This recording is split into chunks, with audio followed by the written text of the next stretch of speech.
Hello, and welcome to Living Well with Young Onset Parkinson's Disease. I'm Melody McLaughlin, Senior Community Program Manager for the New England chapter of the Parkinson's Foundation, and I am so thrilled to be joining you today for this very special program. Following this brief introduction, we'll be hosting a panel discussion followed by a 5-minute stretch break. After our stretch, we'll move on to audience Q&A. To submit a question, you can use the Q&A icon in the black banner on the bottom of your Zoom page. For those of you who are newer to the Parkinson's Foundation, welcome. We're the nation's leading community for people with Parkinson's disease, the people who love them, and all of those who are working to end the disease. We warmly welcome those within our Northeast region, but also the many of you joining from across the country as well as abroad. It's really with our presence in communities across the country and the globe that we believe in the promise of a cure and a better life today for those impacted by Parkinson's. The urgency of our mission really translates into what we do. To achieve our mission, we pursue 3 goals: ensuring better care for everyone for today, understanding Parkinson's through research for tomorrow, and educating and empowering the Parkinson's community for us all.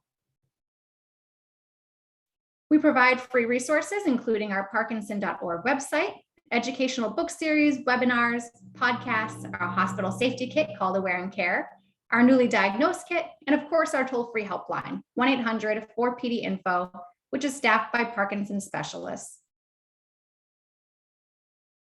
So how are we connecting with our communities? Your being here with us today is a prime example of that. But if you're looking for more ways to get involved, consider signing up for this new initiative where we invite you to complete a 10 to 20-minute survey on various Parkinson's related topics. We'll always report our findings back to the community, and you can learn more at redcap.link/PF surveys. And before we get started, I don't want to take up too much time. Today was made possible by the generous support of our silver sponsor, Boston Scientific. Thank you so much, Boston Scientific. We invite you to learn more about our program sponsors by visiting our chapter supporter web pages at parkinson.org/New England/chapter-supporters, as well as parkinson.org/NYNJ/chapter-supporters. And with that, I am now delighted to introduce today's panelists, Liz Brouillard, Paul Cluff, John Cox, and Anna Grill. Our panelists are all individuals who, among many other titles and life experiences, are people living with the diagnosis of young onset Parkinson's disease.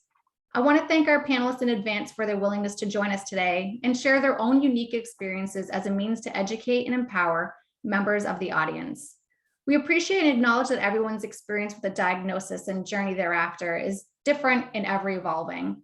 Today's perspectives are those of our panelists, and I'm absolutely thrilled to have the honor of moderating this discussion. For the next 45 minutes or so, we'll dive into this moderated discussion that will tell a story of 4 individuals living with young onset Parkinson's. Our panelists will share tips and strategies for how they've coped with the diagnosis to continue to live full and enriching lives. And with that, please join me in welcoming our panelists. Hello, everyone. How are we? Great. Thanks for having us. Good.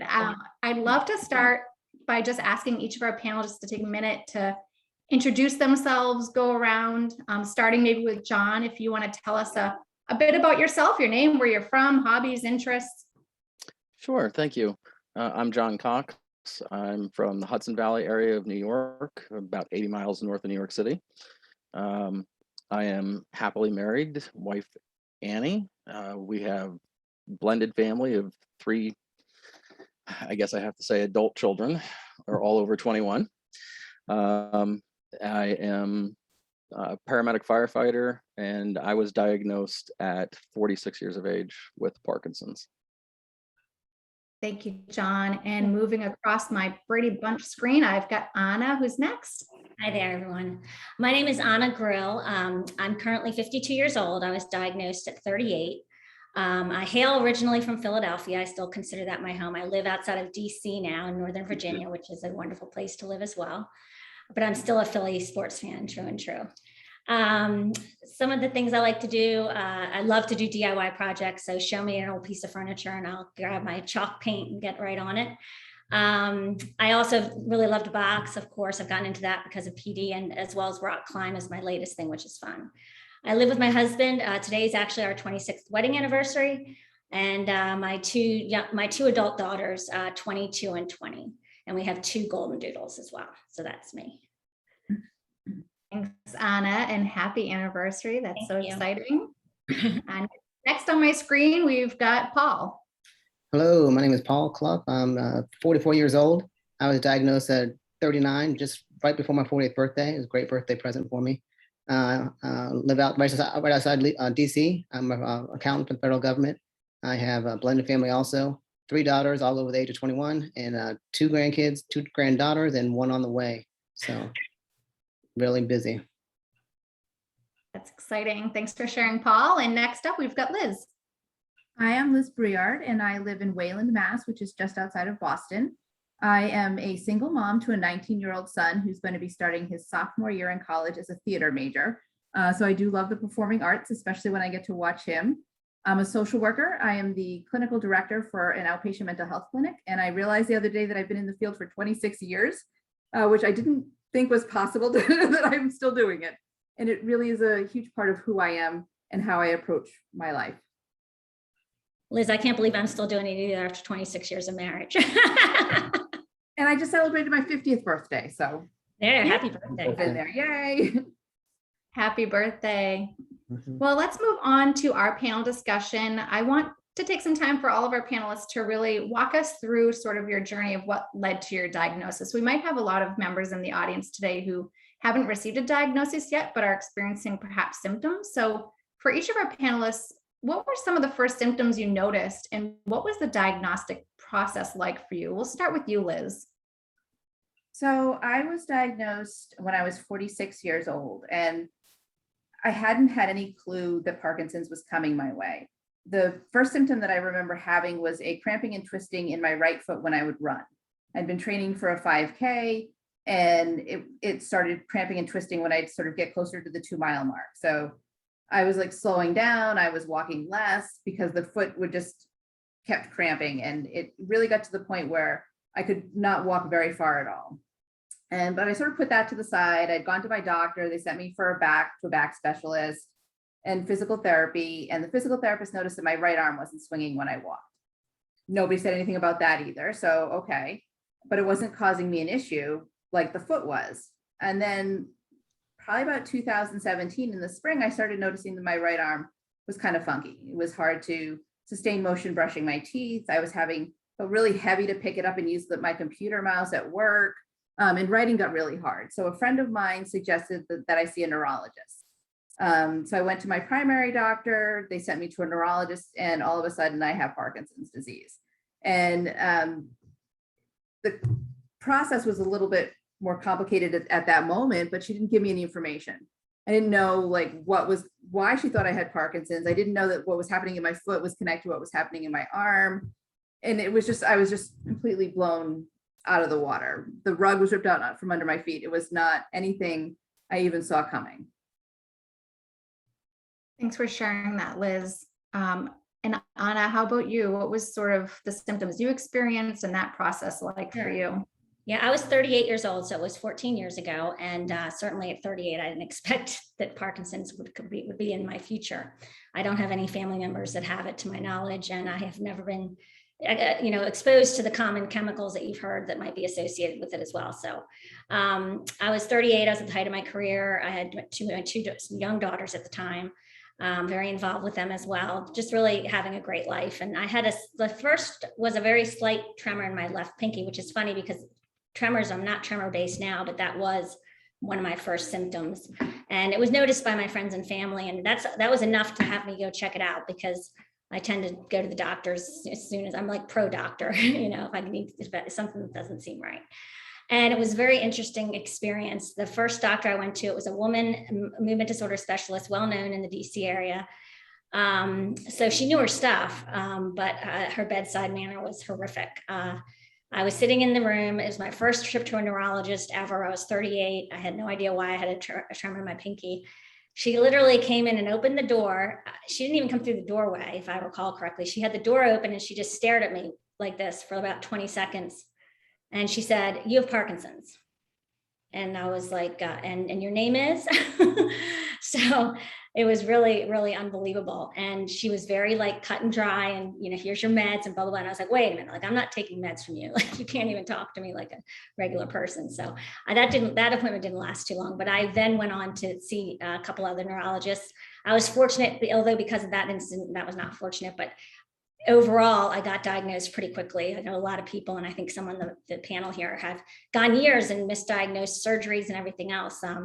I actually went to another neurologist, and he sent me up to John Feinstein Clinic Hospital in Long Island at the time, and this was 14 years ago. They called it a fluorodopa scan at the time, and it was a brand new tool. And I had that done, and that definitively showed the lessening of the dopamine in my left side, and that ultimately led to the conclusive diagnosis of Parkinson's. Thanks for sharing that, Anna. I think it's important to note too that, it's not always the first doctor you see. Sometimes it can take a handful of doctors and specialists to get to that point of a diagnosis. Definitely. How about you, Paul? What were some of the first symptoms you experienced? Yeah, so for me, like I said, I was 39 years old. I'm an accountant, so I do a lot of typing. I type all the time. So for me, the first symptom I felt was less slowness in my hands. My fingers just wouldn't type. They were really slow, and I had pain in my index and my thumb. So I went to the doctor, and of course, the first thing they think is it's just carpal tunnel. So, I went to that. They gave me the typical, brace for that, and told me not to sleep with my hands over my head. And a lot of physical therapy, nothing worked. So went went to a hand surgeon, nothing worked. Then they did an MRI, and they found out I did have 2 bulging discs in my neck, and they were directly corresponding to the same fingers. And I started getting pain in my arms. So more physical therapy, and still nothing was working. I eventually actually ended up getting surgery in my neck. I got 2 discs replaced, but again, the slowness wasn't fixed. My pain was gone, but the slowness was not fixed. So I went to a neurologist, and they gave me some carbidopa-levodopa and said, take the pills, and if you feel good, it's a sign you have Parkinson's, and then if we take you off of it and you revert back, then you got it. So took the pills. I felt great. She took me off the pills and felt crappy. And she's like, sorry, Paul, you got Parkinson's disease. And that was over the course of 2 years. So a lot of doctors, a lot of, picking and prying. But I mean, eventually I finally got the diagnosis, and here I am today. Thanks for sharing that, Paul. And last but not least, John, how about you? So my situation's similar. My whole life I have pretty much been clumsy, kind of referred to as clumsy, and felt that way. And so tripping, falling, little uncoordinated, not unusual for me. However, at around age 40, I started to notice that it was increasing, and I was having more problems with my balance. And I'm not going to say that I was in as good a shape as Paul, but I certainly was in better shape than I am now. Firefighter, I'd been through the fire academy, and very physical job, and was able to do it. And I was noticing that there was problems, and I was saying to my wife, there's something going on. It's getting more difficult. I'm having problems. I don't know what it is. Went to the doctor. They started treating me for ruling out Lyme's. They started treating me and diagnosed me with rheumatoid arthritis. Obviously not getting any better. As things progressed and continued for the next few years, it was actually my dermatologist who suggested that I probably need to go see a neurologist. I was diagnosed at the age of 30 with melanoma, which, come to find out, is linked somewhat with Parkinson's as well. Nobody had ever said that to me, including my dermatologist. But now he started to put things together. So went to a neurologist, and the first neurologist I went to was fabulous. She was a general neurologist. She diagnosed me with Parkinson's and immediately referred me out, said that, I could treat you, but you're young, you need a specialist. And, we were lucky enough that we were referred directly to a movement disorder specialist. And the moment he saw me again, it diagnosed me with that, and been with him ever since. So. Thanks for sharing, John. It's so interesting, and for the audience too, to know how many different unique ways you can lead up to a diagnosis and how many different symptoms there really are. And speaking of receiving a diagnosis, I'm going to direct this next question to Liz and Paul. Liz, what was your initial reaction? You just received this diagnosis. You're in the waiting room. You got the call. What was your initial reaction to that? I think my experience was somewhat like Anna's, that, I wasn't expecting it. I'd gone to the first neurologist for problems with my arm, hoping it was a pinched nerve in my neck or shoulder or something like that. So for her, she looked at me, she does the exam and she looks at me and she's like, you have Parkinson's. And I'm like, what are you talking about? There's no, again, like Anna, there's no family history. I've never been exposed to anything. I was bracing myself for cancers and heart disease. That's what runs in my family. And she said, I knew it from when you were in the waiting room with this flat affect face. I'm like, wait a minute. What are you, I know. Neither one of us have a stone. I don't know where they're getting that from. Where is this coming from? And then to have no information, I got the blood work done. I just moved through the hospital like a zombie. I got to my car. I called my mother. I drove home. I called my therapist. The only information that the doctor gave me was to keep exercising. So, pulling myself together, faking being good mom and cooking my kid dinner. And I went to the gym. I cried in the car. I went to the gym. I worked out. I cried in the car on the way home. I just tried to pull as many resources together as I could and found my own movement disorder specialist, as a result of that. In my family, I have a strong medical background in my family. My aunt's a retired physician. So her job was to research and get me the best in the area. But it was just, I was blindsided, completely blindsided by it. Yeah. And Paul, what about you now? I know you had a 2-year sort of journey to get this diagnosis at last. What was your initial reaction to that? So my initial reaction, of course, I was stunned, but part of me was not stunned. And so what I mean is I kind of have Google diagnosed myself. I've been famous for that my whole life. I've always kind of diagnosed myself. And so I kind of believe I already had it, to be honest with you. But it still hit me like a ton of bricks. I mean, here I am just about to turn 40 years old, big birthday party and everything. And here I am getting told I have Parkinson's disease. So it wasn't the best information, news or best birthday present, and I was depressed for the first couple of months, but, eventually I just got off my tail and, I decided that I got to do something about it. So, here I am now. It is what it is. And, I know this may be cliche to say, but I honestly believe that I was meant to have this disease. So, I live my life that way, and I just try to keep on spreading awareness about this disease, and that it's just not an old person's disease, that it's a young person's disease too, like all of us. We're all under the age of 50 diagnosed, and, just here to spread the word.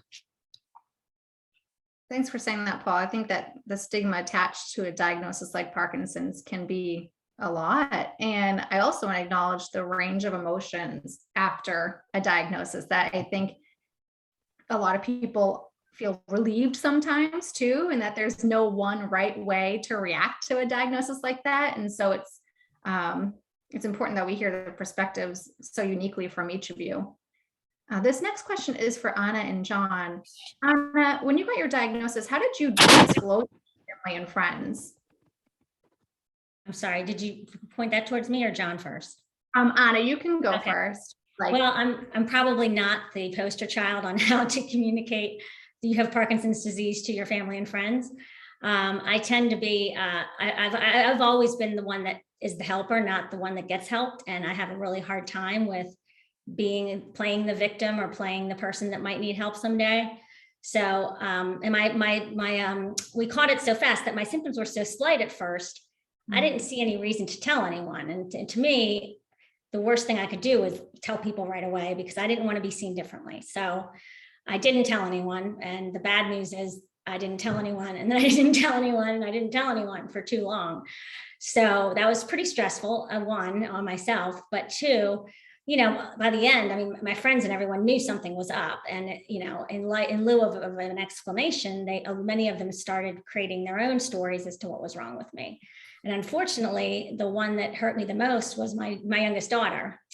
She was 12 at the time. They were 9 and 7 when I got diagnosed. And again, I just felt like they were too young to even understand this. And I was PTA president, and I was running around their school, and I was very active and working. And I felt great. I felt fine. as most do when they're first diagnosed. So though over the years, they saw me tremors and they saw me, freezing, and they wondered what was wrong. So my daughter, much like Paul, is now playing Dr. Google, all the very analytical one. Funny that it was my younger daughter of the two, but she was 12 and she found my meds in my cabinet and Googled them all. And she decided and diagnosed me with Huntington's disease, which is fatal. So I felt so awful for however long she walked around with that thought in her head. And it affected our relationship a lot for many years. There was a lot of trust issues there. So I don't recommend following in my footsteps. I think there's a much better way to handle it. And I hope that others can learn from me on that one. Thanks, Anna. And how about you, John? What was that process like for you disclosing to family, friends, coworkers? So for me, I also had a very unique situation at the time, and still employed as a paramedic firefighter, and wasn't sure how to approach it. I certainly didn't want to put anybody in jeopardy at work, or the public in jeopardy. The firefighters' unique life, we depend on each other, and these are the guys that have made sure I've made it home to my family for years. So I don't want to jeopardize anybody. So for me, it was almost a year before I really could disclose it. The fire department was trying to figure out where to put me, what to do, how to handle it, because our job description says that you have to be in a firefighter position. There is no administrative position. So they were trying to figure it out. At the same time, they were, and I say they, it was very few folks at work that knew. Anybody that worked with me knew, and we just kept it very quiet. They kept an eye on me, and if I wasn't feeling good, I took off that shift. I wasn't going to put anybody in jeopardy. And within a few months, they were able to work a deal with the department, and they've been fabulous. They've been so supportive. The Board of Fire Commissioners basically created a administrative support position for me. So I came off the road and do administrative support for the most part. So by the time people at work, I was able to discuss it, they knew that something was going on. Not everybody knew what it was, but they certainly knew that something was going on. Similar to Anna's situation, several people had kind of self-diagnosed me with all sorts of different things. It's kind of interesting to see how that played out. As far as our family goes, it was important for my wife and I to let the children know right away, let our family, our close family know right away. But we made very certain that we expressed to them the way that we kind of approached it together. And that basically was, and it is, Parkinson's, while it's not life ending, it's definitely life altering. And we just need to kind of figure out what our new normal is. And that's the way we approached it from the beginning. And that's the way we continue to approach it. What I didn't know then was my new normal is going to change on a routine basis. And you kind of have to get used to that changing. But that's really how we approached it. And we've been fairly open, and now everybody at work makes fun of it all the time. So there's not a day that goes by I don't get greeted with what's shaking. So. Oh, anyone else want to add to that? About, I think we get a lot of calls on the helpline about, how do I disclose it to family and friends? Is there, anyone else want to just add their experience? So for me, I was open from the very beginning. I mean, I'm an open book about it. I was never afraid to talk about it. Even though I was self-conscious about the way I looked or how I might be perceived, I still was just very open about it. I told my employer right away, my supervisors, my family. I just told everyone. And part of it was selfish of me because I just didn't want people to judge me. But I also just wanted to, want to start spreading the word. So I was just open from the beginning. But I mean, we're all different. So that was just me. I think the work thing is especially hard, and it depends upon, who you're working for and what employer, you're with. I was in a situation where I was in a mostly male dominated field, and I was also very young to run on my team. And I couldn't fathom having another box around my name, youngest, only female with a disability. I couldn't handle that. And of course, we had all the ADA protections and everything. It was a large Fortune 200 company. I shouldn't have felt this way, but I just felt like if I had any other boxes that I needed to overcome, like I wouldn't be offered the future growth that I thought I should and could still get. So, I'd like to think that was a wrong assumption on my part, but, I can't say that I totally regret handling it the way I did. And I think it's challenging because, in my field as a social worker, I know my boss knows, a couple of my colleagues know, but I'm also a boss.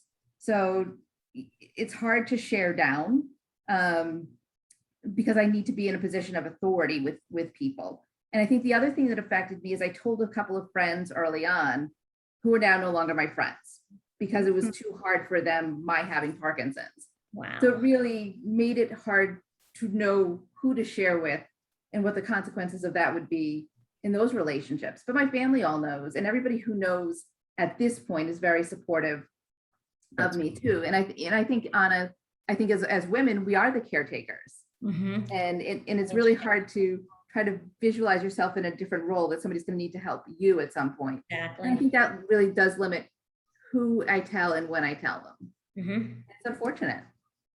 Yeah. I think, Liz, this is a perfect segue into our next question of how Parkinson's might have impacted your social life. It sounds like for you, in some instances it has. And what were some strategies for you to sort of overcome those losses at that time? I mean, I told you, I called my therapist right away anyway. So I just, I keep processing it. It's really their loss. But it is hard. It's still hurtful and it's hard. But my closest friends are still with me. And that's the best part of it all. As a single person, it certainly affected whether or not I want to even bother dating at this point, which online dating is not good under any circumstances, never mind having a neurological condition on top of it. So, they can swipe left and, I'm just like, why bother at this point? If someone wants to be part of my life organically, then that's great. And I just keep being myself, and I'm just Liz with Parkinson's. And if I tell you that, then you're welcome to stay and be part of my journey. I'm not asking for anything, a friend or partner or anybody, that you just join me. You don't have to take care of me. You don't have to do anything else. Just be a good person with me. Thanks, Liz. And I wonder too, John, what your experience was like overcoming potential social isolation, stigma from people in relationships. As far as any issues with friends, family, I'm extremely lucky. I've got some very, very supportive folks around me. And I think that's really important to make sure you surround yourself with those that are going to support you emotionally. Because, you're going to need to lean on them at some point. As far as, here in my household, Parkinson's definitely plays a big part in your interpersonal relationships, like it or not. It's going to take a toll. It's going to be difficult at times. Pardon the pun, but it becomes a balancing act. Your whole life with Parkinson's becomes a balancing act. And for me, I am constantly balancing time and energy. And the amount of time it's going to take to do something, balance that with the amount of energy it's going to be required to get that accomplished. And I am fortunate enough to have a partner who is tremendously supportive. And I don't know if I could do it without. You need that. It becomes a very, very difficult act sometimes, day to day, and it's hard for any of us to admit that. But my partner, my wife, is great with that, and she's learning more and more as we go on that sometimes just don't have the energy to do something. I don't have the energy to get involved with the negative or the time that's going to take. So we kind of have to look at and evaluate each day that way and each activity that way. And we're not perfect, but we're doing pretty good.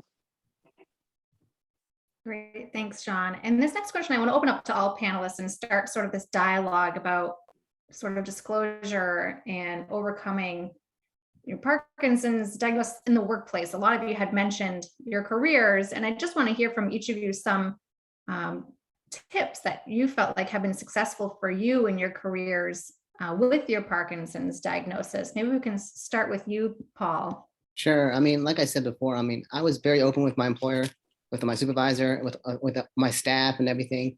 I've gone out of my way to just be open and honest about it. Again, part of it's a little bit of being selfish, just because I'm very self-conscious about the way I'll maybe be perceived and stuff. But I mean, I work in a very competitive environment, and so I compete for promotions and stuff. And so I wanted people to understand what it's like to have it. I want people to be aware of it, so they can learn from it and know more about it. But also, I didn't want to be, I guess again, I didn't want to be judged. You know, you sit there in an interview and people judge you the way you come across and stuff. So, you know, I have a real soft voice. So I was very open and honest, saying, you know, explaining like, hey, I might have a soft voice because I have Parkinson's. I may have a blank stare on my face. I have Parkinson's. You know, if you see me walking a little bit funny, I have Parkinson's. I wanted people to understand. Again, I didn't want people to judge.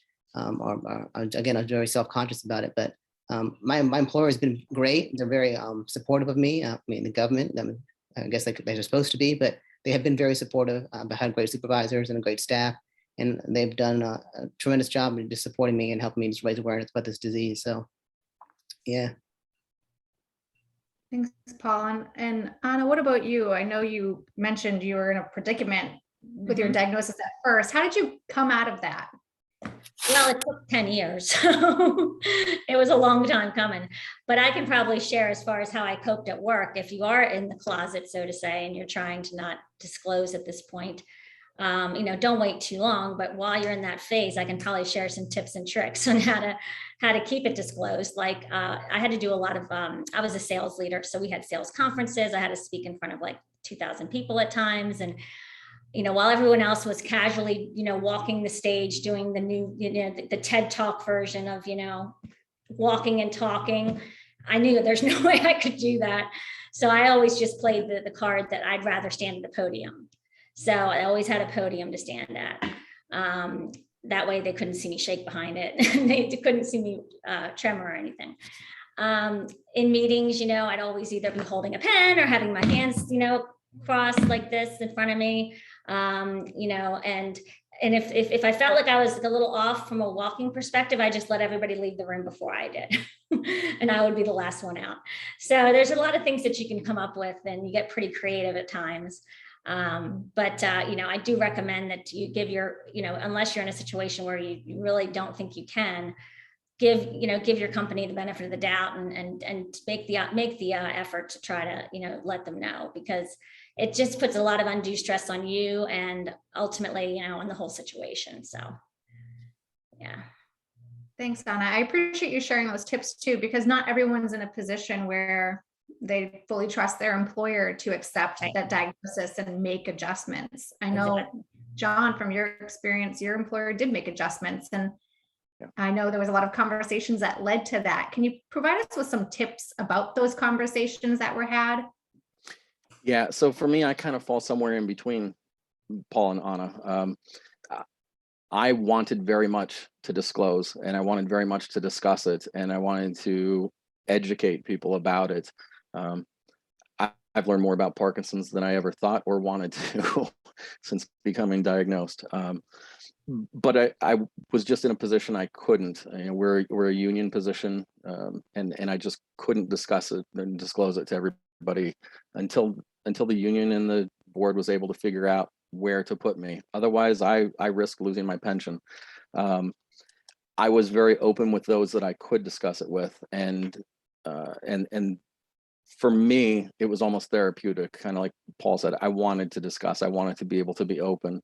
And then once I was able to, once it was out and I was in a position, I think I surprised some folks, and I'll talk about Parkinson's all day. In fact, I do some of our teaching at work. I teach some of our EMS folks, and we're developing a 2-hour course right now for Parkinson's and pre-hospital paramedics and EMTs, and we're just finishing that up actually today. My doctor and I were working on that. So I will talk about and discuss Parkinson's all day. And the other thing for me that's huge, and again, I've got a very, very supportive group around me at work. But for me, humor is a big part of it too. You have to be able to laugh at yourself. You have to be able to let other people laugh. So, With things you, get, right? things start to get kind of crazy around work. People are yelling at each other. We're a family. I'll just start to say, look, it's no wonder I'm shaking, for goodness sakes. Any of us should be doing it. So you just have to be able to laugh at yourself. And I kind of said earlier, all of us understand, about taking the medications and stuff. I have alarms on my phone to help remind me. Not that I need reminding anymore, but I have chosen 6 different ringtones, and they all have something to do with shaking or moving. So, it goes off. It's kind of humorous, and it just helps keep things light.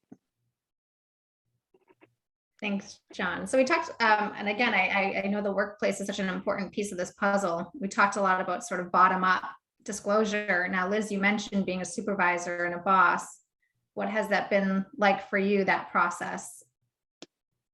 I mean, I told my immediate supervisor pretty early on, and she's been really supportive, including the fact that she promoted me to this position, knowing I had Parkinson's. And I actually don't worry about my corporate culture.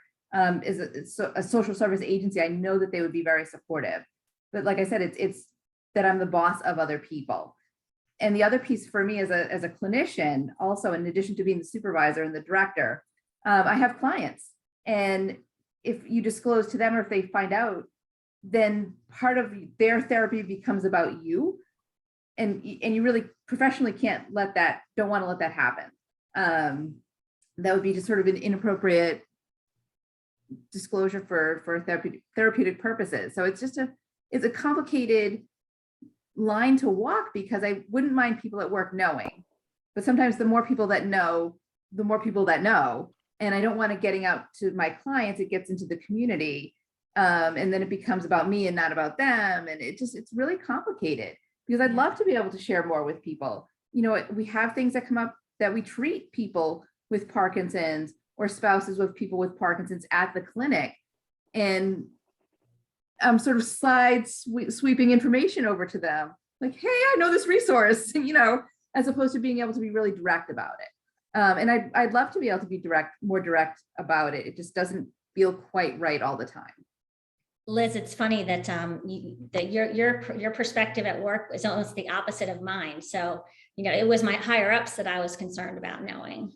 Yeah. My team itself, I don't want to boast, but my team loved me, and I knew I worked so hard for them, and we had a great rapport, and they saw me struggle at times, and they knew something was going on, and they didn't know what it was, but they had the respect and knowledge of what I could do for them every day that superseded any concerns they had about that. Whereas it was the higher ups that didn't necessarily see me every day in action that made me more concerned at work. So it's funny how it's different for everybody. Yeah. Yeah, it's interesting. Just like the disease, right? Exactly. But at some point I'm going to have to disclose it, that it's going to have to get out to more people, because it's I think the pandemic allowed me to even keep it even quieter longer, because they've only been seeing me from the waist up for the last year and a half. Yeah. But as we move back into the clinic, I know that there'll be more people that are going to have to know.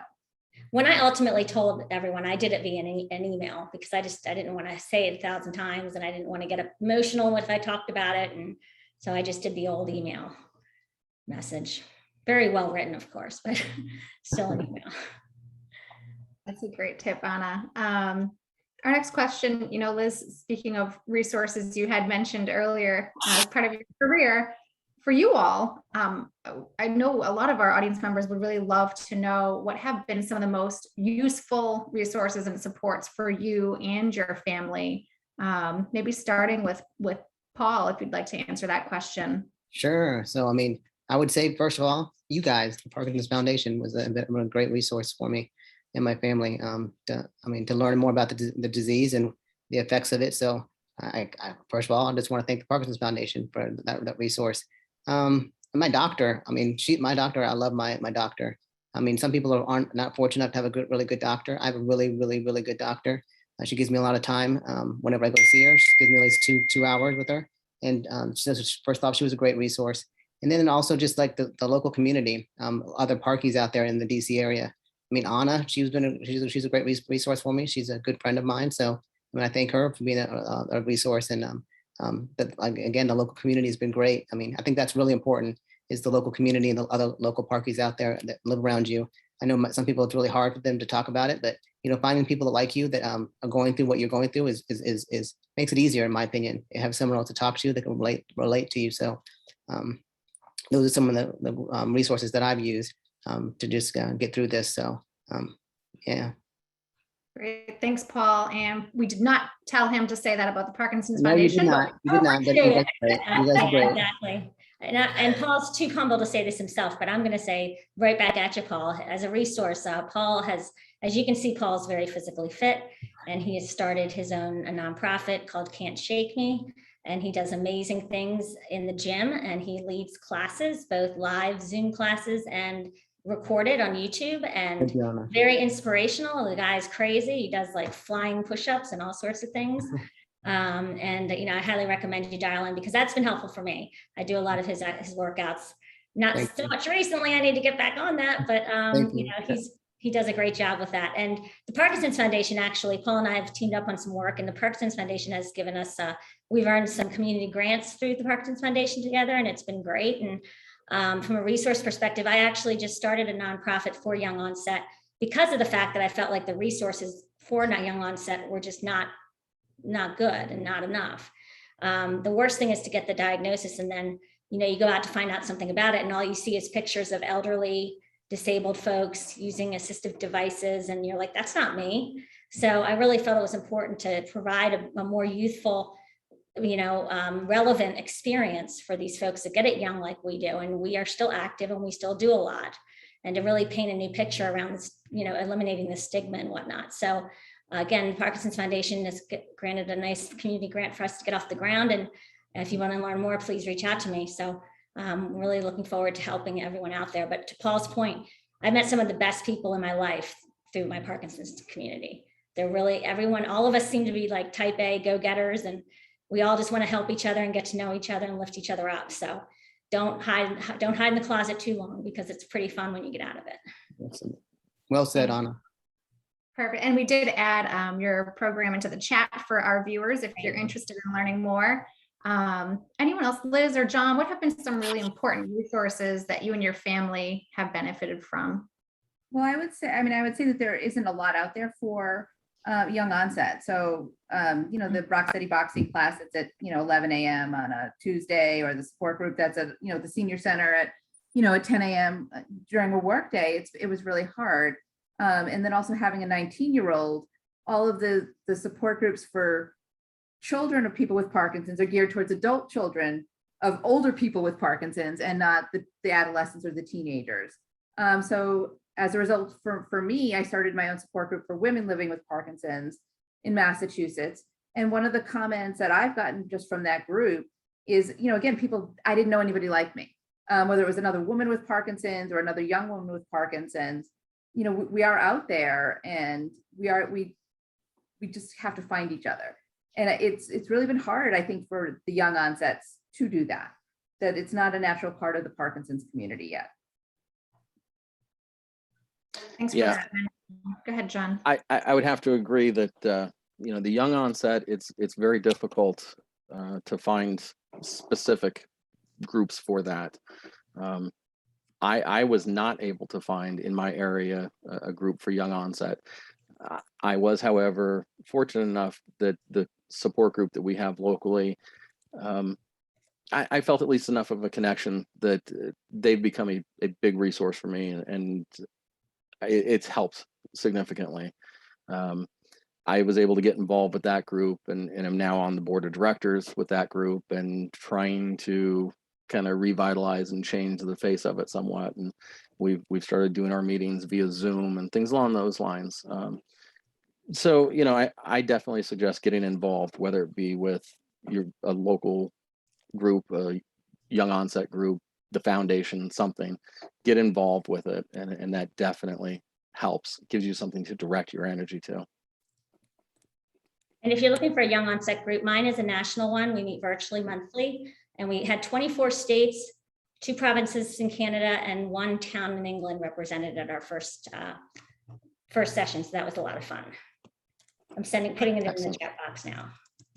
I was going to say we will add them to the chat, and we'll also make sure to email these all to you guys after the program as well. So you have all this information, you can join. That would be fantastic. Now, what about resources? Anybody's family or friends, have they benefited from any type of resource or program or event? I think we might have some people on the call who might be friends and family of people with young onset. I think that's lacking, obviously. Yeah. And, you know, I also think our spouse or our partners are probably varied in their level of interest or engagement in that type of thing. And I think I might be going I might be generalizing here, but I think it might be on target in the large sense. I think a lot of it has to do too with whether you're a woman with Parkinson's and you have a male partner, or a man with Parkinson's with a female partner. And I'm not going into the pronouns or anything like that here. I'm just saying, like, I think women are automatically natural caretakers. Liz mentioned this before, and they're not very natural care receivers, right? So I think that's a different dynamic too with partners. And men, you know, are typically the ones, sometimes I shouldn't say typically, but they're not as naturally a caregiver, I don't think, as women do. So it's a little different. I feel like, you know, I probably do so well because of the tough love nature of my husband. You know, I mean, you know, we take walks, he's 6'3" and he's out the door, and I'm like, you know, running to keep up with him. Don't forget I have Parkinson's, you know, and there's not a whole lot of slack given there, but you know, it's interesting. I think it would do everyone well to have more of a support group, a network for the families than what we have now, you know. And I think the other challenge that I know we are of this age group we run into just in general is with that sandwich age group, you know, where we have kids and aging parents as well with all of those needs. And again, even if my mother, say, attended a support group, she's not really my care partner. She's my mom, but there's not like a parents of kids with Parkinson's support group out there either. So it's really, we fall into this funny niche that I think, you know, I'm glad we're doing this to have this conversation, because it's easy to feel isolated when you have to search so hard for resources and connections. And I think the care partners are probably just as, if not more, hesitant to look into these types of support organizations than we are, for fear of what they'll see or what they'll learn or what they'll hear about others' experiences, you know? Which is a shame. I'm sorry, Diana. I'm sorry to interrupt. Go ahead. Yeah, you're good. No, I just want to put a plug in for someone. Actually, it's a great book. It's a great resource, and it's all about young onset Parkinson's disease. And that's my friend John Braddock. His first year of diagnosis, he wrote a book called "Welcome to YOPD Club," and it's stories of, you know, I'm in the book, but I mean, don't read my story. I mean, there's Jimmy Choi in it. He's much better story than I am. But it's all about Parkies, the YOPDers that like myself, like us, and our stories that are being diagnosed, and it's very motivational, and it gives us people out there who are just diagnosed, people for us to relate to, you know, and shows them that people that you can still live a great life and be successful and have a great, you know, great stories that can help motivate you. So I recommend it highly to anybody, whether you have it or you don't have it, for family members. It's John Braddock. Welcome to the YOPD Club. So he used a different penmanship name, so it's not. It's a different name. William, I think it is William. Oh Braddock, yeah, sorry. That he is William Jonathan YOPD Club. Yeah. And what's interesting about that, Paul, I'm glad you brought that up. Much like a lot of the other like support groups that we hear Liz and John have put together and things, and what I've done, it's all been out of because there's lack of, right? So what happened to John was when he got diagnosed, he sought to find some other young onset people, went to a support group and had your typical traumatic support group experience, with it being all elders. And he sought out, he said, I'm going to find these young onset people, and I'm going to find the ones that are doing great things. And that's what formed his book. So yeah, I agree with that, Paul. It's a great thing to look into. Thanks for sharing that. And I hope from your own experiences that our audience will be inspired to maybe start something in their region too. We've got room to grow, right, folks? We know that. So I think it's so important that people do take initiative if and when they can. So I hope that our next sort of and last sort of question for our panelists will engage dialogue like we've been having. For anyone in the audience who might be newly diagnosed with young onset Parkinson's, or maybe they have a loved one that has been, what would you want them to know? What is sort of like your lasting thing that you would like to leave with our audience today? I mean, I'll go first, I guess. For me, it's just tell them to exercise. Exercise, exercise, exercise, exercise. I mean, it's the most important thing for you to do. I mean, John will laugh over there, but I mean, I'll say do burpees. Jimmy will laugh also, burpees, but I mean, just exercise. It's the most important thing to do. It's medicine for us, and you don't have to be super fitness level, but just move. Just move. Whatever you can do, just move. You can just play table tennis. It's movement. It's exercise. Whatever it is, just move. It's the best thing I can piece of advice I can give anybody. So You're absolutely right, Paul. And even if you've tried to kill me a couple times, you're absolutely correct. So no, and Paul's workouts are tremendously stressful, but wonderful. You hurt in the most delightful way afterwards. So Delightful, that term. For me, the one thing I would like to have known, and I'd like for somebody with new onset to know is, like I kind of said before, your life is going to be changing, and it's going to kind of continuously evolve and change, and you need to become kind of give into that and understand and be ready for your new norm, and understand that your new norm may change, and that's okay. It's going to change, and you're going to do fine with it.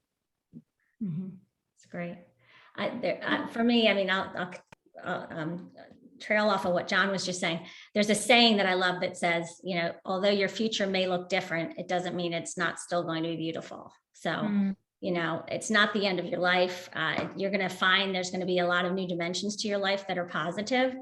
I'm not one of the people that could say, I wish I didn't, I'm happy that I have the disease. I mean, I can't say that. I'm not quite there yet, or I don't think I ever will be, but there's a lot of positives that have come out of it in my life as well. And, when I thought about, the keys to my success, I really think it could be extended into 5 things. First is attitude. I think that's right up there next to exercise, if not even a step above, because I don't think if you have a right attitude, you're probably not going to exercise. But your attitude makes such a difference with this disease. I've seen people lose the attitude and they go downhill so fast, like it's crazy. So have a positive attitude. Exercise, like Paul said, that's got to be number 1 priority. Connectedness. So this goes back to what Liz was saying, stay connected to your friends that you had before PD, and take advantage of all the new friendships that you'll get from the PD community.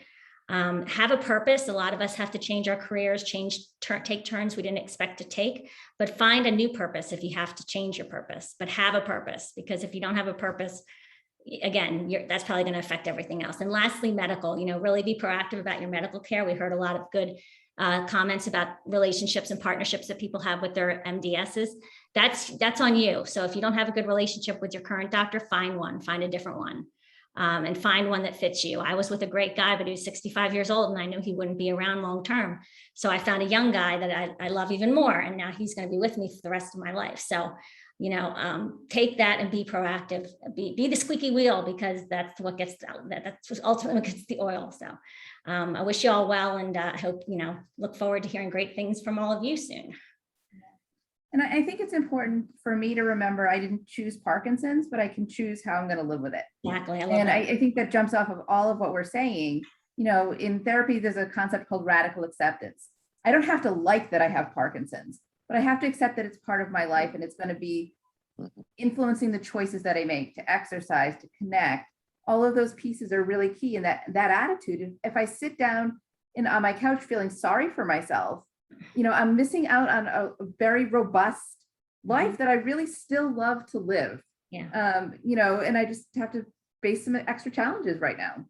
Yeah. And that they'll be with me, but I can still live a really good, meaningful life. And I think that's what we're all here trying to do, and show that you can still do that.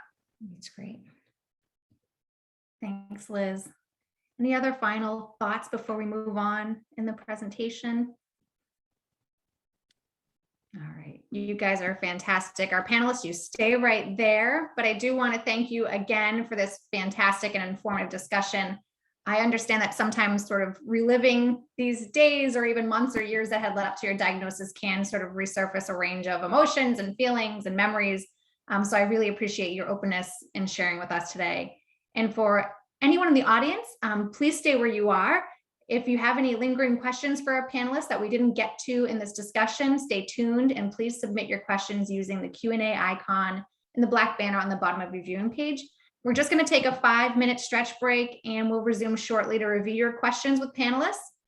You can use this 5 minutes to type your questions, you can stretch, do whatever it is you need to do, and we will join you right back here with audience Q&A with our panelists in 5 minutes. And you will see on your screen sort of a countdown happening, so we know where you are and where we are. And we will see you in 5 minutes, folks. Thank you, panelists. We'll see you soon.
Hello, everyone. That was a fast 5 minutes. Welcome back. My name is Nancy Nealon, and I am a colleague of Melody's who facilitated the first half. I'm the community program manager for the New York, New Jersey Parkinson's Foundation chapter, and been in the background for the first half, gathering questions. Wonderful. The panel, as we knew it was going to be, you have been spectacular. Thank you so much. And as volunteers for the chapter for the Parkinson's Foundation, we are so thankful. And that's, I guess, time to give a plug. If anyone is interested in finding out how you can volunteer, you can go to parkinson.org/volunteer. Please check it out. We'd love to get you on board as a volunteer.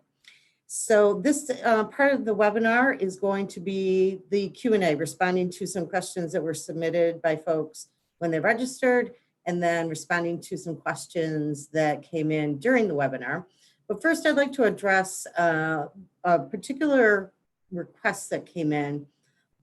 If there's anyone out there and you have a program, a fitness program, or whatever program it is that you think is beneficial for people with Parkinson's, what you should do is go to wherever your program is, say it's in Illinois or it's in New York, go to that chapter page, parkinson.org. If it's New York, parkinson.org/NYNJ. And when you go to resources, you'll find a place where you can actually submit all your information. And then we go through we get a lot of these and go through and vet all of that. And we will get back to whether or not we can post your information. So if you're thinking about that, please do. Or if you think you have a great idea for a community grant, we fund over $1 million a year throughout the United States to make programs and services even better and more comprehensive for people with Parkinson's. So you can check out our community grants as well. We'd love to have more input and activity. So, okay, so everybody ready to go on the panel for our Q&A round? Okay. We have some really important and very, very good questions here. I want to start out, I don't know that we covered this so much in the first part, but we have a couple questions about diet. And we've talked about exercise already. We know about that. So I'm going to put a few of them together, and then I'll start by asking some folks. So someone asked about how important is it to have a healthy diet? And we'll make the qualification here. None of us are nutritionists, dietitians, doctors, nurses. You're going to be hearing from people with Parkinson's and their experience as it goes with any and all of this. So has a change in your diet made a difference for you? Let me find another. There's another one, sorry. How about maybe we should, oftentimes people ask about having challenges with protein and taking Parkinson's related medications. For some people, yes, some people no. So let me start off. Liz, would you take up the nutrition banner for us first? Have you addressed this in your own life, in your lifestyle? To some extent. I mean, I think anything that you can do to take care of your body and listen to your body is going to be helpful. So, you know, if you're struggling with protein and medication effects, then you should really watch that. But if it doesn't bother you, that's fine. And, you know, don't do anything to the exclusion of being happy. I mean, like I said earlier, I just celebrated my birthday. There was lobster and ice cream involved for several days. Is that typically my diet? No, but I was happy. And so now it's back to taking care of my body in the way that it needs to be taken care of.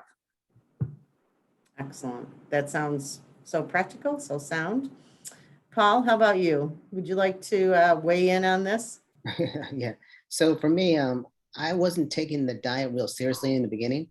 Not like I eat bad. I never have eaten really bad, but I'm starting to now really take it more seriously.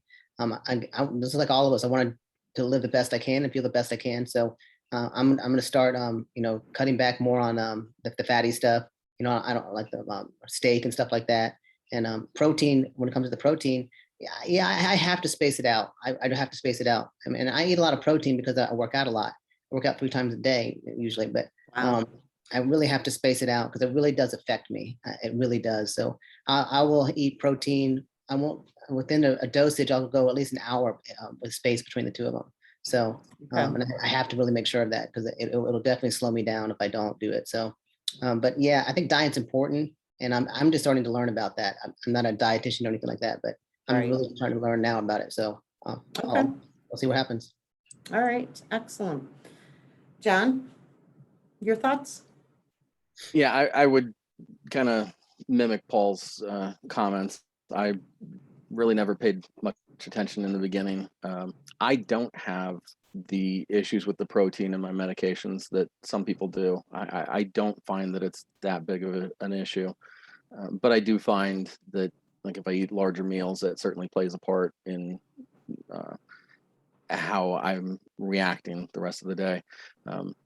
Additionally, one of the things I definitely have noticed is the alcohol, and you certainly have to cut back on, adjust, watch that with your medications and with the disease itself. So you definitely, that definitely affects that. So Yeah, that's hard for me. And I shouldn't say that's hard for me, but that definitely sucks. I mean, one drink is enough now. I know my Yeah. limit. One and done now. yeah, it's yeah. Another One part. drink and I'm done. So Okay. Anna, would you like to give us? I'll speak briefly on this. You know, like they said, everyone is different. I am not affected a lot by my protein intake. I have a friend who literally has an alarm on her phone if we're out to have lunch together. She's like, "Gotta eat right now," you know, because she's like, if I don't eat now, then I can't take my meds and all of that. So it's very varied. I know in general, a prescription of like a Greek Mediterranean diet is really, I think that's kind of the standard that they prescribe, but there's a lot of other theories out there like dairy, like eliminating dairy or gluten. There's actually a very well-known neuropathic doctor, and she also has a lot of the work done in neurology, and she's focused specifically on Parkinson's disease. Her name is Lori Mishley, and my organization is actually holding we're going to be we're doing a course, a free course for any young onset that want to join it, using her what to eat and how to eat modules. And then she's going to come on for a 2-hour talk session. So if anyone's interested in that, you can get in touch with me and we can talk about that more. But I'm looking forward to it because there's so many different theories there about, what to eat and how to eat. So hopefully we'll learn a lot. So let me reiterate, just in case anyone's concerned about all this information. We know that we tend to overdo it in our webinars, but we take advantage of having everyone's time and attention. But you'll get an email from us in about a week or two with recording of this, plus all the resources that we're mentioning. So you're not going to miss anything. So in terms of Anna's program, et cetera, it will all be included. So I just want to make sure. Okay. Anna, anything else? No, I mean, I think, it definitely takes I think you just have to listen to your body. Everybody's different, and as we learn more, things are changing all the time, and just stay alert, aware of what's the newest and greatest, theories and thoughts, and do what works for you. Once again, I think you make a great connection there. Everyone is different, just like Parkinson's is different for everyone. Yeah, exactly. Yeah. I'm going to change gears a bit. And this question was actually submitted by someone when they registered. And I think Melody made reference to this as well.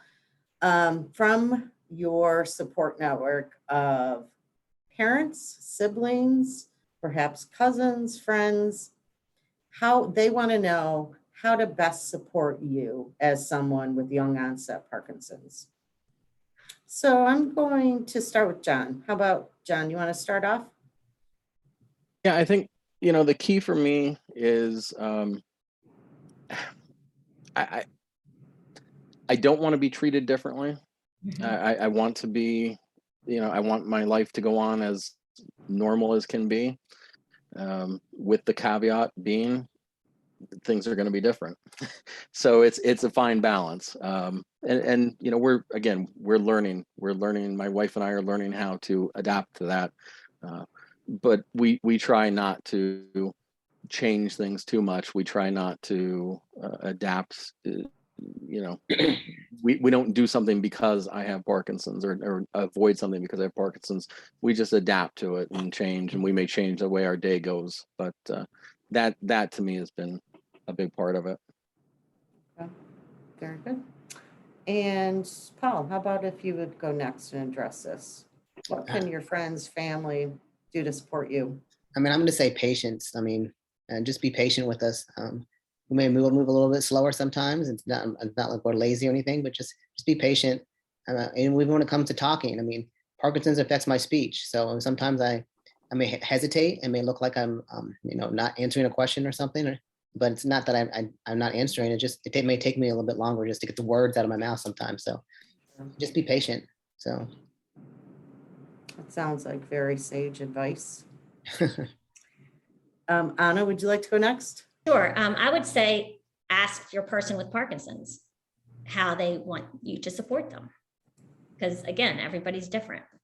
Yeah. And, my friends have learned that if I don't ask them for help, they damn well better not help me, and I will ask them for help when I need it. But, everybody's different again, like, Liz might be wanting more help, or John might like it when people ask him, you know what I'm saying? Like, everybody's different. It's just, we go back to that with every answer, I think. Mhm. So I think you have to, your communication skills have to be top notch, and you have to be comfortable with, encouraging that with your friends and family, and say, I will let you know if I need help. And when I need help, please help me, because I think there's times where we're off sync, and there are times where they want to help me and I don't want it. And there's times where I need it and they're not around. So, I think you just have to ask and talk and have an open conversation about it. Sounds like what comes under the heading of we're not mind readers either way on either side. So Exactly. talking, being verbal about it. Great. Mhm. And Liz, how about from your perspective? I would say one of the things I hear from my support group a lot is that their family members don't take it kind of seriously how it affects them. So listen to the person with Parkinson's. Don't be dismissive if they're saying that they need help or that they're not feeling well that day. I think a lot of people's experience has been that it's just sort of being, oh, you're really fine, you can really do that, and not being believed or felt heard that we can struggle on a daily basis with this disease.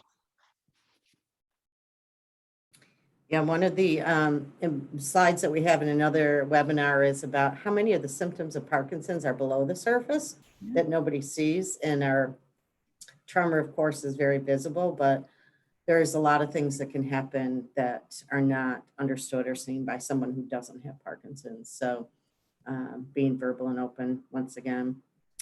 I want to flip to employment and working, and what a great discussion you all had about disclosure and how that worked for you and how you manage that. One of our viewers is asking about what's your opinion on this? How do you know when it's time to retire, to leave your job? Could see where that would be a big concern for people. So John, let's start with you. Well, for me, it's defined. For me as a civil servant, it is defined. And at 20 years, I can get my pension. For me, the struggle was I was diagnosed well before my 20 years. And that's where the whole part of, how do we deal with this? Where do we put you? And how do we keep you employed so that you can get to your 20-year retirement? And that's really the struggle that we went through. Again, I'm extremely lucky that the department that I work for, the union that I have, the fire commissioners have all been extremely supportive of me. So I'm very lucky in that. They found a position for me, and like it or not, I will be retiring in 206 days, but who's counting? Oh, okay.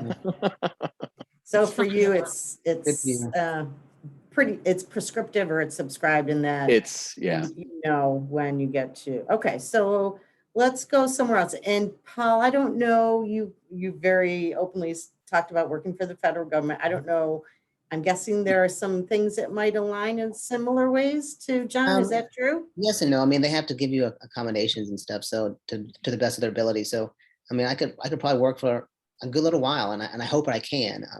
I have at least 13 more years until I can. I'm eligible at 57 and a half. So, yeah, they have to give me an accommodation. So that's a good thing. And I guess it could be a bad thing because maybe you don't want to work. I mean, not necessarily you don't want to work, but maybe it's really hard to work and difficult. But I want to work as long as I can. Well, I shouldn't say long as I can, but I want to meet my 57 and a half or meet my 30 years for the government, which would be at the age of 60. So yeah, I mean, Anna's probably the best one for this. I mean, she's already retired and everything and living a good life. So she probably has the best information for that. But I would recommend one thing though, is that you get insurance, you get supplemental salary insurance. And that's what I did. So it's going to CYA, it's going to cover myself. And that's really important. So if I do have to medically retire, the government will give me 40%. This will give me this other 60% of my high 30s of my salary. So it's really, really important. So I highly recommend it. Anyone out there to get salary supplemental insurance. So. Okay. And I'm going to leave you actually for last in this round. I'm going to go to Liz next. No problem. And Liz, tell us a little bit. I know you've in some ways referred to it already, but when you think about it, how do you know when it's time to retire? Well, I mean, basically as a clinician, you sit and listen to people and talk to them all day. So as long as I can do that and type my notes, I can continue to some extent in the field. Whether or not I'm going to stay as a director, that's a full-time, much higher stress position. I don't know. I mean, I have clinicians that I work with that are in their 70s that are still working a couple days a week, seeing a few clients. I always envisioned that as my career trajectory, that, you know, I'll do this and then I'll sort of tone down a little bit. But I don't know. As long as I can do my job, I want to continue to do it because I really love what I do. So I guess if I can't drive there anymore and I can't get up and down from my chair and when I physically can't do it, or even mentally, if I'm starting to forget things, you have to really pay attention to, are you able to still do the job, but not only just to your job standards, but to your standards. Right. So there's a functional part of it. Okay. Anna, how about from the other side? Tell us a little bit more. Well, I was fortunate in that I worked for the same company for almost 30 years, 28 years. And started right out of college with them. So I was still conferring with my dad, a lot on what benefits should I take, et cetera, et cetera. And as a 21-year-old, long-term disability is not something that you feel like paying $13 a week out of your paycheck for, right? And he said, no, you sign up for that. He said, you need to sign up for that. And you don't know what's going to happen. And I thank him every day for that advice because that really allowed me to exit at a time when I think the exit has to be obviously based, it has to be led by your physical symptoms and how you're feeling, right? Yeah. But I also think that if you're smart, you have to time it financially to your benefit as well. So in my case, and that it depends on what that means for you. Maybe you're expecting a certain bonus in a certain amount of time and you don't want to lose that. Or in my case, my disability amount of payment was based upon, because in sales, your salary fluctuates year to year. I shouldn't say your salary, but your total earnings fluctuate quite a bit from year to year. And your disability is based upon calculations based upon your prior year. So you don't want to go out on disability after you've had an 80% year. You want to go out on disability after you've had 125% year, right? So, you can be a little strategic about that if you can manage your physical symptoms well enough. So, I was protected with that. And I kind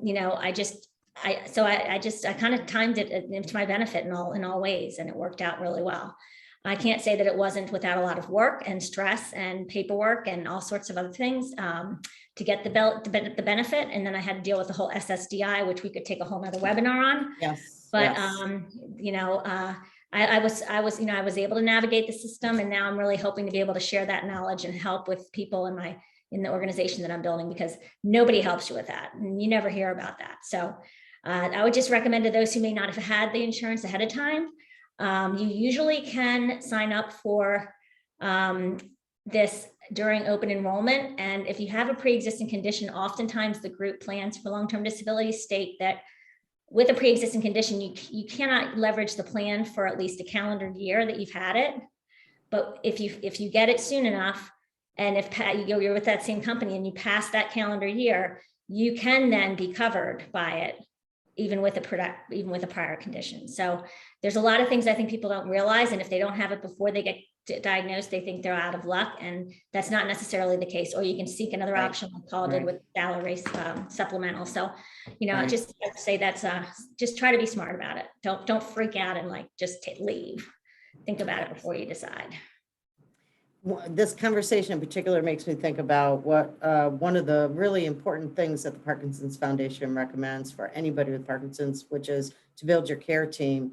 So maybe just with a shake of the head or yay, nay, do our panelists, do you think that in this context, your neurologist, your movement disorder specialist, perhaps your physical therapist, maybe even occupational, are those folks critical to helping you make this decision as well, or would you imagine they would be? I guess it could be, but I think it's more about you and how you're feeling and Okay. when you're ready to pull the trigger personally. I agree. That's good to know. Okay. I think they're necessary though, in terms of filling out, if you're going out, for Right. the social security piece of it, Yeah. that they are necessary in terms of documenting your communication with them and documenting the symptoms that you're experiencing and why you're considering leaving the workplace. That needs to be really clearly documented with them. It does. And you also need to know and, be coached on the fact that because with Parkinson's, the other thing is it's a come and go thing, right? The worst part, I think, is the unpredictability of it. So, you have to remember when you're doing these forms, like as optimistic as I like to be, when I'm doing the forms, I'm giving them the down and dirty when I'm on my worst day, because that's how you have to answer them. Yeah, absolutely. And if you don't, like you might get passed over. So, there's a lot of like strategies that, I don't think many people know, which is sad. And, I hope to be able to, like I said, help others with that. I'm going to say this a couple times, but we perhaps are leaving people with some other questions or wonder and anxiety. I want to quell that. Use our helpline 1-800-4PD info. Talk to our specialists. You can get more information, more resources as well. I'll mention that again at the end. Quick question, and you don't have to necessarily go into the nitty gritty, but we have someone asking, have any of you had DBS, deep brain stimulation? John, I'm going to start again with you. I have not, and that is and remains a choice of mine. It's not for any reason other than I've been involved in a couple trials of other products, and I'm holding out for those at this point. So Okay, Anna. I have not either. No, I'm banking on my meds as long as they last. Okay, Paul. No, I have not. A doctor said I'm a great candidate for it, but I've not had it yet, and I'm holding out as long as I can. Okay, Liz. Same. I was told it'd be a good candidate because I'm very responsive to the carbidopa levodopa, but it's brain surgery, so I'd like to save it for a little later. Let me point out that we have a great booklet called Surgical Options. It explores all of this, the good, the bad, pros and cons. It's not for everybody, so you might want to check that out as well. Lots to consider there. I want to fit in maybe one or two more questions. We have someone who's joined us. I'm not sure if the person is still on with us. I hope so, but I think this is really important. It's so generational in some ways, but a person is asking, what's the date range for one to be considered young onset? And I think if you did a Google search, you looked anywhere, it's pretty much under 50 years of age. Diagnosed under 50. And the other thing that's interesting to know is once you're diagnosed as young onset, you're young onset for the entire disease of your life, right? So you could be 75, you're still a young onset patient because the disease. Isn't it fun to be called young onset, young for something, right? I mean, Exactly. I love young. Yeah, so the disease affects us differently. We have it for a much longer time. We're on the meds for a much longer period of time. It is a different strain of the disease. So it's really, it should be treated as such. Let me follow up because life differently. Yeah, there's another part to this that I think perhaps as we all age, we might feel this way. But so this person who's asking about it was diagnosed at the age of 56. Still very active. Yeah. Feels he or she has much more in common with young people who are young onset than perhaps that person who is 70, 75 who's being diagnosed. I'll just come out and ask. So when you think about the camaraderie, which I know exists for people with young onset Parkinson's, whether it's support groups, programs, I think it's great that this person signed up for this webinar. How do you all feel about someone who might not quite be the right age range? We just went through this. It's funny with my organization trying to identify or define who our target audience is. And I think what we came up with was, we're not going to deny, entrance to anyone that has it, that's young at heart and can do. Basically, I think we'll use Paul's workout session as the litmus test. If you can get through Paul's workout, then you can be part of the club. I mean, it's if you're 52, 51, 53, if you don't even, and if you, it's the thing is where you feel you relate more, and I think you find with the resources that you need. Absolutely. I'm so happy to hear that. Go ahead, John. Kind of along those same lines too. I mean, the reality is a lot of us are misdiagnosed, or, it's been years of such subtle symptoms that we haven't picked up on it. So being diagnosed at 52, 54, 56 had it before then. may really be a young onset who wasn't diagnosed until they were 56. Such a good point. I was officially diagnosed at 46. But my specialists will tell us that, I probably had it for close to 10 years prior. So, I mean, I have identifiable symptoms to, about 2015, three or 4 years before I was diagnosed, but I can probably tell you, it's been years since I've had a good sense of smell. Yeah, that's interesting. Before that most subtle, I had no idea. I lost my smell too, I think, before I got diagnosed. Yeah, long before I got diagnosed. So I mean, I could have been even younger when it first started creeping in. So I'd encourage anybody who might fall in that age range to perhaps reach out to various young onset groups where you feel comfortable. Go for it. I mean, that's a medical sort of cutoff, but I mean, in terms of like what they were saying too, it's where are you at in your life? We're raising kids, we're working, we're active, and I think that's really what, for us, what makes the commonality. And I think what they were looking for is I'm more in common with the 40 somethings or the 50 somethings and the 70 somethings. It makes sense. Yeah. Yep. So we're very, very short on time, and I'm going to do a lightning round. I didn't prepare you for this, but in a word or two, what has PD taught you? Who would like to go first? I'm not going to count. I'm going to ask. I will. What is, Anna, go ahead. Gratitude. Gratitude. Yeah. Liz? Really living in the moment. Living in the moment. Paul? Try not to be so judgmental.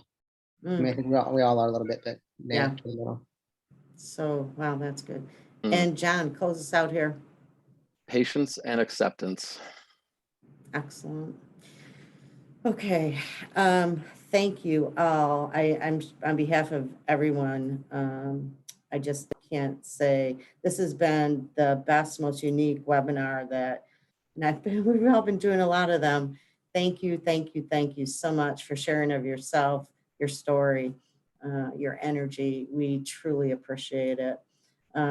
So with that, we are going to finish that part, the second part of the webinar.